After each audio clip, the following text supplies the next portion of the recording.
Hello. എക്കാലത്തും ഡിമാൻഡുള്ള എന്നാൽ വലിയ റിസ്ക്കൊന്നുമില്ലാത്തൊരു ബിസിനസ് തുടങ്ങാൻ നിങ്ങൾ എപ്പോഴെങ്കിലും ആലോചിച്ചിട്ടുണ്ടോ? എങ്കിൽ ഇന്ന് നമ്മൾ നോക്കാൻ പോകുന്നത് അതിനെക്കുറിച്ചാണ്. Professional laundry business. ഒരു ലോക്കൽ സർവീസ് എന്ന നിലയിൽ ഇതിനുള്ള സാധ്യതകൾ ശരിക്കും പറഞ്ഞാൽ നമ്മൾ വിചാരിക്കുന്നതിലും വളരെ വലുതാണ്. അതെന്താണെന്ന് നമുക്ക് നോക്കാം. ഈയൊരു എക്സ്പ്ലെയിനറിൽ പ്രധാനമായും 5 കാര്യങ്ങളാണ് നമ്മൾ കവർ ചെയ്യുന്നത്. The opportunity, the investment, operations, financial reality, പിന്നെ ദ ഗ്രോത്ത് എഞ്ചിൻ.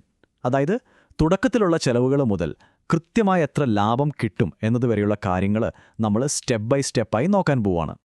ഓക്കെ, ആദ്യം തന്നെ നമ്പർ 1, ദി ഓപ്പർച്യൂണിറ്റി.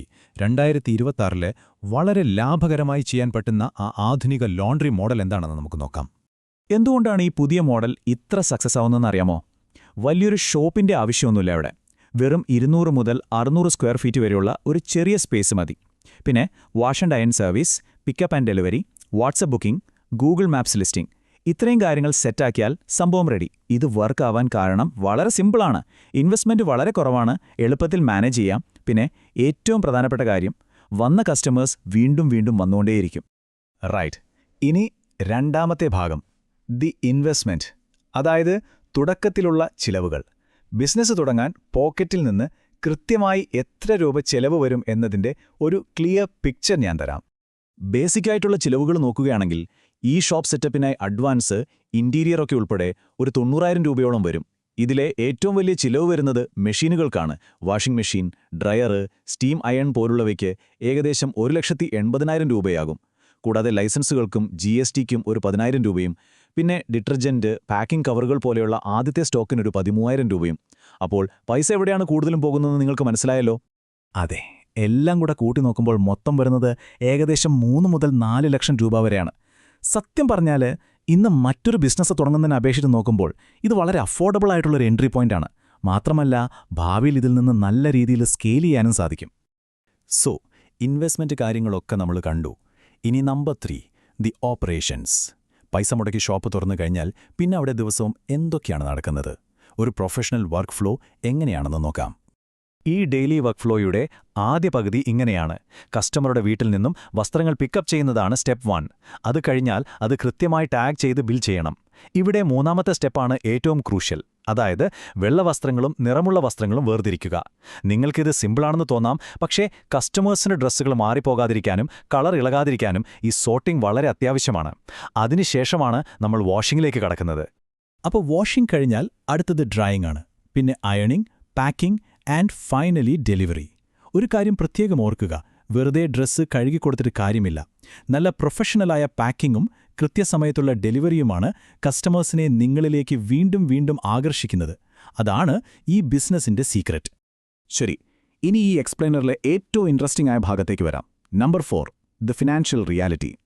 എല്ലാം കേൾക്കാൻ നല്ല രസമുണ്ട്, പക്ഷേ മാസാവസാനം യഥാർത്ഥത്തിൽ എത്ര രൂപ കയ്യിൽ കിട്ടും? Let's calculate. ഇതൊന്ന് നോക്കിക്കേ. നിങ്ങൾ ദിവസവും ശരാശരി 180 രൂപ ബില്ല് വരുന്ന വെറും 30 കസ്റ്റമേഴ്സിനെ മാത്രം സെർവ് ചെയ്യുന്നു എന്ന് വിചാരിക്കുക. മാസം നിങ്ങൾക്ക് 1,62,000 രൂപ റവന്യൂ ജനറേറ്റ് ചെയ്യാൻ പറ്റും. അതിൽ നിന്ന് ഒരു 85,000 രൂപ ചിലവുകൾ മാറ്റിയാൽ തന്നെ നിങ്ങളുടെ നെറ്റ് പ്രോഫിറ്റ് അല്ലെങ്കിൽ അറ്റാദായം വരുന്നത് 77,000 രൂപയാണ്. ആലോചിച്ചു നോക്കൂ, 30 കസ്റ്റമേഴ്സ് മാത്രം. അപ്പോൾ ഈ 85,000 രൂപയുടെ മാസച്ചിലവ് എവിടെയൊക്കെയാണ് പോകുന്നതെന്നല്ലേ? പ്രധാനമായും 3 ജോലിക്കാർക്കുള്ള ശമ്പളമായ 30,000 രൂപയും പിന്നെ വാടകയായ 20,000 രൂപയുമാണ് ഇതിലെ വലിയ ചിലവുകൾ. ബാക്കി വരുന്ന തുക current bill, water bill, packing materials, transport, maintenance തുടങ്ങിയ കാര്യങ്ങൾക്കാണ് പോകുന്നത്. എല്ലാം വളരെ ക്ലിയറാണ്. അപ്പോൾ സ്വാഭാവികമായും ഒരു ഡൗട്ട് വരും. ആദ്യം ഇറക്കിയ ആ 3-4 ലക്ഷം രൂപ തിരിച്ചുപിടിക്കാൻ എത്ര സമയമെടുക്കും? വെറും 6 മുതൽ 12 മാസം വരെ. ഒരു സാധാരണ ബിസിനസ്സിൽ ബ്രേക്ക് ഈവൻ ആകാൻ ഇതിലും കൂടുതൽ സമയമെടുക്കും. അതുകൊണ്ട് തന്നെ ഇതൊരു മികച്ച ടൈം ലൈനാണ്. ഇപ്പോൾ നിങ്ങളുടെ മനസ്സിലുള്ള ഏറ്റവും വലിയ ചോദ്യം ഇതായിരിക്കുമല്ലേ, ഈ ബിസിനസ്സിലേക്ക് ആദ്യത്തെ കസ്റ്റമേഴ്സിനെ എങ്ങനെ കൊണ്ടുവരും? ആ ഒരു ഡെയിലി 30 കസ്റ്റമേഴ്സ് എന്ന ടാർഗറ്റിലേക്ക് എങ്ങനെ എത്തും? നമുക്ക് ആ മാർക്കറ്റിംഗ് സ്ട്രാറ്റജീസിലേക്കൊന്ന് കടക്കാം. അങ്ങനെ നമ്മൾ 5ാമത്തെയും അവസാനത്തെയും ഭാഗത്തെത്തിയിരിക്കുകയാണ്. Number 5, the growth engine. ഷോപ്പിലേക്ക് ആൾക്കാരെ എത്തിക്കാനുള്ള മാർക്കറ്റിംഗ് തന്ത്രങ്ങൾ എന്തൊക്കെയാണെന്ന് നോക്കാം. ഇവിടെ ഓൺലൈൻ തന്ത്രങ്ങളും ഓഫ്ലൈൻ തന്ത്രങ്ങളും ഒരുപോലെ ഉപയോഗിക്കണം. ഓൺലൈനായിട്ട് ഇൻസ്റ്റഗ്രാമിൽ നല്ല റീൽസ് ചെയ്യാം, വാട്സാപ്പ് വഴി മാർക്കറ്റ് ചെയ്യാം, ഗൂഗിൾ മാപ്സ് ലിസ്റ്റ് ചെയ്യാം. അതോടൊപ്പം തന്നെ ഗ്രൗണ്ടിലിറങ്ങി അപ്പാർട്ട്മെൻറ്റുകൾ ഫ്ലെയറുകൾ കൊടുക്കുക, ഹോസ്റ്റലുകളും ഹോട്ടലുകളുമായി കോൺട്രാക്റ്റ് ഉണ്ടാക്കുക തുടങ്ങി ഓഫ്ലൈൻ തന്ത്രങ്ങളും തീർച്ചയായും നമ്മൾ ചെയ്തിരിക്കണം. ഇത് രണ്ടും ഒരുമിച്ച് കൊണ്ടുപോയാൽ റിസൾട്ട് ഉറപ്പാണ്. ഇനി ഒരു സൂപ്പർ ട്രിക്ക് പറഞ്ഞു തരട്ടെ. ഈ മന്ത്ലി പാക്കേജുകൾ, ഉദാഹരണത്തിന് മാസം 20 വസ്ത്രങ്ങൾക്ക് 999 രൂപ, അല്ലെങ്കിൽ ഒരു ഫാമിലിക്ക് മൊത്തമായിട്ട് 2999 രൂപയുടെ പാക്കേജ്, ഇങ്ങനെ ഓഫറുകൾ കൊടുക്കുമ്പോൾ എന്താണ് ഗുണം? എല്ലാ മാസവും നിങ്ങൾക്ക് കൃത്യമായ ഒരു വരുമാനം ഗ്യാരണ്ടീഡാണ്. കൂടാതെ കസ്റ്റമേഴ്സ് നമ്മളെ വിട്ടു പോകുകയുമില്ല. ഒരു കിടിലൻ ഐഡിയ അല്ലേ ഇത്?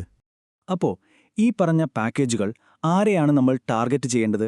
അപ്പാർട്ട്മെന്റുകൾ, ഹോസ്റ്റലുകൾ, ഹോട്ടലുകൾ, സലൂണുകൾ, ക്ലിനിക്കുകൾ എന്നിവയാണ് നമ്മൾ പ്രധാനമായും ഫോക്കസ് ചെയ്യേണ്ടത്. എന്തുകൊണ്ടാണെന്നറിയാമോ? അവിടെയാണ് നിങ്ങൾക്ക് ഏറ്റവും കൂടുതൽ പ്രോഫിറ്റ് മാർജിൻ കിട്ടാനുള്ള സാധ്യതയുള്ളത്. ഇത് നിങ്ങൾ തീർച്ചയായും നോട്ട് ചെയ്തു വെക്കേണ്ട ഒരു കാര്യമാണ്.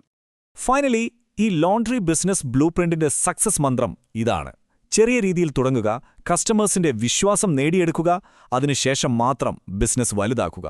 Start small, build trust and expand. വളരെ ക്ലിയർ ആയിട്ടുള്ളൊരു റോഡ് മാപ്പാണ് നമ്മളിപ്പോൾ കണ്ടത്. അങ്ങനെയെങ്കിൽ ഈ ഒരു പുതിയ ബിസിനസ്സിലേക്കുള്ള നിങ്ങളുടെ ആദ്യത്തെ സ്റ്റെപ്പ് എന്തായിരിക്കും? ചിന്തിക്കേണ്ട ഒരു കാര്യമാണിത്.